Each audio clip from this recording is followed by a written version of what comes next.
नमस्कार दोस्तों, मैं महेंद्र सिंह परिहार आप सबका परिहार सर यूट्यूब चैनल में स्वागत करता हूं। दोस्तों, आज से नई सीरीज प्रारंभ है और सब्जेक्ट जो है वो है संस्कृत। और यह जो संस्कृत हम पढ़ रहे हैं वो किसके लिए पढ़ रहे हैं तो सबको मालूम है, यह हम पढ़ रहे हैं सुपर टेट के लिए। और सुपर टेट में जो संस्कृत आती है वो आती है 10 नंबर की। तो 10 नंबर की आती है, नंबर तो एक एक महत्वपूर्ण होता है और लगभग इसमें 8 से 10 ही टॉपिक हैं। तो हम डेली कवर करते जाएंगे, जिसमें अगर आज पहले टॉपिक को देखा जाए तो जिसका नाम है वर्णमाला। वर्णमाला को आज देखेंगे और एक वीडियो में तो ये कवर नहीं होगी, तो कई सारे वीडियो हैं, लेकिन ये वर्णमाला आपके सुपर टेट के लिए बिल्कुल परफेक्ट है। चलिए, यहाँ पर हम कुछ बात करते हैं। जैसे पाणिनि का एक नाम आएगा, एक विद्वान है जिनका नाम है पाणिनि। तो पाणिनि का नाम आएगा तो इनको एक नाम दिया गया। पाणिनि को कहते क्या है तो पाणिनि को सूत्रकार भी कहते हैं। क्या कहते हैं? सूत्रकार। तो अगर प्रश्न आ जाता है सूत्रकार किसको कहते हैं तो किसको कहते हैं? पाणिनि को कहते हैं। पाणिनि का एक प्रसिद्ध ग्रंथ है। पाणिनि का अगर देखा जाए एक प्रसिद्ध ग्रंथ है जिसका नाम है जिसका नाम क्या है? जिसका नाम है अष्टाध्यायी। जिसका नाम है अष्टाध्यायी। तो अष्टाध्यायी के जो लेखक हैं वो कौन है तो उनका नाम है पाणिनि। अष्टाध्यायी का मतलब होता है अष्ट। यहाँ पर थोड़ा अष्टाध्यायी का अर्थ क्या होता है? अष्ट। और अष्ट प्लस अध्याय। अष्ट प्लस क्या है? अध्याय है। मतलब कितने अध्याय हैं तो 8 अध्याय हैं। अगर पेपर में आपसे प्रश्न पूछा जाता है कि कितने अध्याय हैं तो 8 अध्याय हैं। और 8 अध्याय में चरण कितने हैं? अगर प्रश्न पूछा जाता है कि 8 अध्याय में चरण कितने हैं तो 4 हैं। चरण को एक नाम और दिया है तो इसको अपन पाद भी कहते हैं। तो पहला क्या हो गया कि सूत्रकार किसे कहते हैं तो पाणिनि को। अष्टाध्यायी के लेखक कौन है तो पाणिनि। अष्टाध्यायी में कितने अध्याय हैं तो 8 अध्याय हैं इसको। और इसमें कितने जड़ हैं तो 4 हैं। जड़ को ही क्या कहते हैं? पाद या जड़ कहते हैं। वर्णमाला की थोड़े रूपरेखा हम देखते हैं, क्योंकि यहाँ पाणिनि का नाम आएगा, फिर उसके बाद हम वर्णमाला को स्टार्ट करेंगे। अगर पूछा जाता है कि जो पाणिनि है ये पाणिनि के पिता का नाम क्या था? किसका नाम? पिता का नाम। और पिता का नाम अगर आ जाए तो पिता का नाम था क्या? पाणिनि। क्या नाम था? पाणिनि। और अगर कहीं ये पूछा जाता है कि माता का नाम क्या था तो माता का नाम था दाची। और अगर ये पूछा जाता है गुरु का नाम क्या था तो गुरु का नाम था वर्ष। तो यहाँ से प्रश्न बन सकता है। ये आपको तीनों याद रखने हैं। पिता का नाम पाणिनि और माता का नाम दाची और गुरु का नाम क्या है? वर्ष है। अगर कहीं प्रश्न ये आता है पाणिनि के बारे में कि इनका जो जन्म स्थान कौन सा है तो इनका जो जन्म है वो पाकिस्तान है। कहाँ है? पाकिस्तान। अब पाकिस्तान में कहाँ है तो पाकिस्तान का एक देश है जिसका नाम है सालातुर। जिसका नाम क्या है? सालातुर। तो थोड़ा हमने पाणिनि के बारे में चर्चा की है, इसको क्या कर लेंगे, बिल्कुल हम करेक्ट इसको कवर कर लेंगे।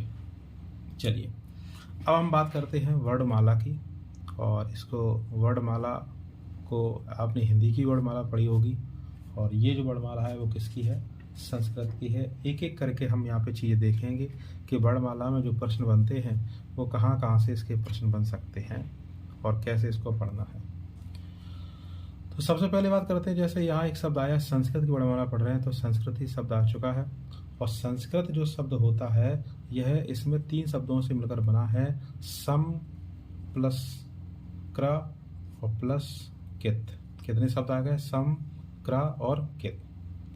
तो अगर देखा जाए सम यहाँ पर क्या है तो सम एक उपसर्ग है। आगे टॉपिक पढ़ेंगे उपसर्ग और प्रत्यय। और क्रा यहाँ पर क्या है तो क्रा याद रखेंगे क्या है? धातु है।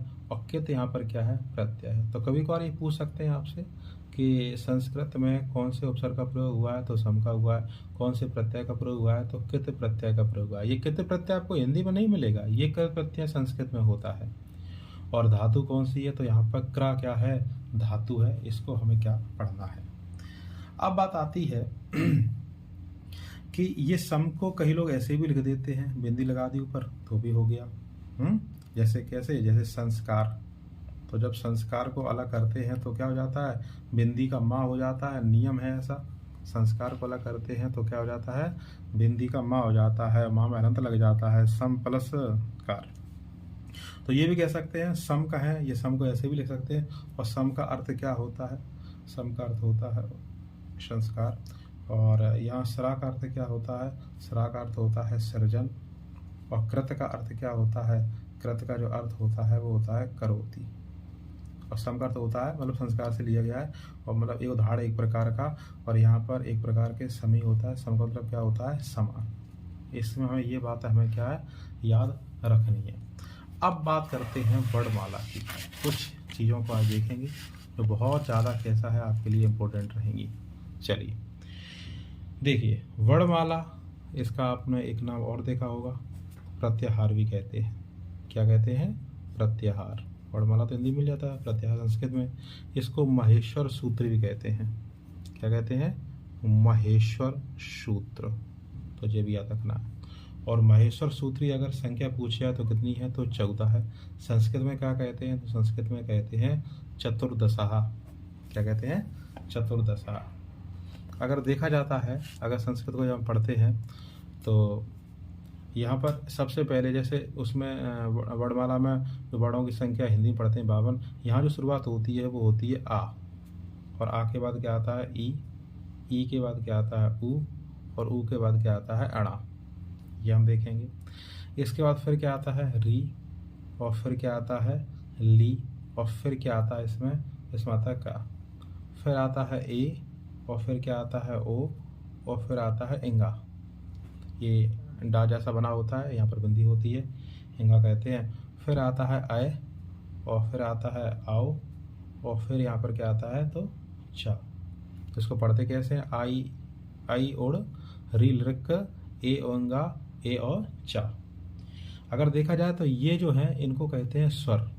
तो स्वर तो हिंदी का नाम है, तो संस्कृत में क्या कहते हैं, तो संस्कृत में कहते हैं अच। तो जब भी पूछा जाए कि अच जो स्टार्ट होते हैं वो कहाँ से होते हैं, आ से, और यहाँ पर इनका क्या होता है, एंड होता है। तो ये आ और चा, तो क्या हो गया, अच हो गया। चलिए आगे बात करते हैं इसी में। इसके बाद आता है हा, फिर आता है या, फिर आता है वा, फिर आता है रा, फिर आता है टा। तो इसको कहते हैं क्या है, हाय वारट। इसके बाद आता है ला, और फिर आता है यहाँ पर क्या, अड़ा, और ला और अड़ा के बाद फिर आता है यम गणनम। तो यम, या आप इसको ऐसे लिखेंगे, यम, हाँ ये हलंत नहीं आएगा यहाँ पे, और अड़ा, फिर ना, फिर क्या आता है, मा। फिर झबाया, तो झा, भा और एया। इसके बाद झवाया के बाद जो है वो आता है घड़धस। तो ये हो जाएगा घा, और ये हो जाएगा क्या, घड़धस, डा, और ये धा, और ये क्या है, सा। फिर आता है जब गड़दस। तो जा, वा, गा, डा, दा, और क्या है, सा। इसके बाद फिर आता है यहाँ पे खा, फा, छा, ठा, था, चा, टा, ता, वा, चढ़तब। खा, पा, छा, ठा, थ, चट, तब। फिर आता है का, बा, या, का, पा, या। फिर आता है सा, शा, शा, रा, शा, शा, शा, और फिर ये तीनों सा आ गए, फिर क्या है, रा, और अंत में क्या होता है, हा, और क्या होता है, अल्लाह। चलिए, तो हमने आपको बताया था शुरुआत में ही कि जो महेश्वर जो सूत्र होते हैं, इन महेश्वर सूत्र की जो संख्या होती है वो कितनी होती है, 14 होती है, चतुर्दशा होती है। जिसमें ये पहला है, और ये दूसरा है, ये तीसरा है, और ये कौन सा है, चौथा है। 1 से लेके 4 तक जो होते हैं उनको अच कहते हैं, क्योंकि आ से प्रारंभ में, चा पे एंड है, इसको क्या कहते हैं, स्वर कहते हैं। इसके बाद ये 5वां है, और ये 6वां है, फिर ये 7वां, और ये 8वां, और ये 9वां, और फिर ये कौन सा है, 10वां, और फिर कौन सा है, तो 11वां, और 11 के बाद 12वां है, और फिर है 13, और फिर है 14। तो इसको जब याद कर लेंगे एक बार, हम इसको पूरा देख के इसको क्या करेंगे, कवर करेंगे। तो अब इसके बाद में फिर कल बताएंगे अगली वीडियो में। अगर आपको वीडियो अच्छा लगता है तो उसको लाइक करें, कमेंट करें, शेयर करें। सभी वीडियो कैसे रहेंगे, फ्री रहेंगे। धन्यवाद दोस्तों।